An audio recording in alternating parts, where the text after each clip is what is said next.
প্রচারণা শেষে ভোটের জন্য প্রস্তুত দেশের ১৫৭ উপজেলা। শেষ মুহূর্তে প্রার্থীদের কথার লড়াইয়ে কিছু এলাকায় উত্তাপ থাকলেও পরিবেশ নিয়ে কোনো শঙ্কা নেই বলে জানিয়েছে নির্বাচন কমিশন।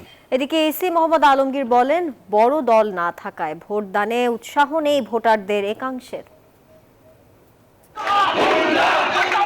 দ্বিতীয় ধাপের উপজেলা নির্বাচনের প্রচারের পর্দা নামল রবিবার। শেষ দিনের প্রচারে উৎসবের রং ছড়ায় অনেক উপজেলায়। ভোটারদের চাওয়া এই উৎসব চলুক ভোটের পরেও, নির্বাচন হোক সুন্দর আর নিরাপদ পরিবেশে।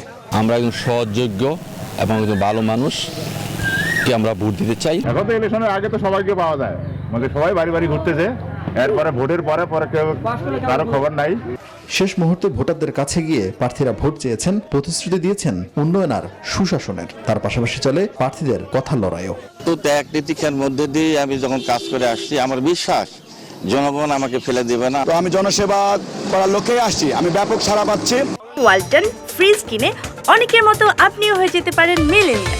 সেরা পণ্যের সেরা অফার। প্রথম ধাপের মতো দ্বিতীয় ধাপেও ভোটের সুষ্ঠু পরিবেশ রাখতে কঠোর নির্বাচন কমিশন। বৈরী আবহাওয়ার পাশাপাশি বড় একটি দল ভোটে না থাকায় ভোটার উপস্থিতি কম থাকে বলে জানান কমিশনার মোহাম্মদ আলমগীর।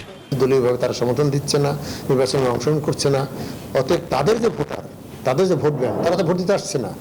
তো স্বাভাবিকভাবে ভোটের যে পার্সেন্টেজ কম হয়েছে, যে সমস্ত ছোটোখাটো সমস্যাগুলো হয়েছিল আইনশৃঙ্খলা রক্ষার ক্ষেত্রে, সেগুলো আমরা যাতে না হয় সে ব্যাপারে প্রশাসন, বিশেষ করে পুলিশ প্রশাসন এবং জেলা প্রশাসন যারা আছেন তারা অত্যন্ত সতর্ক রয়েছেন।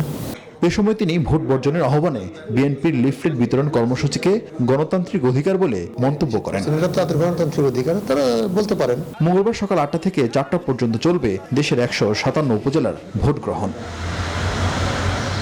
আরিফিন শাকিল, নিউজ 24, ঢাকা।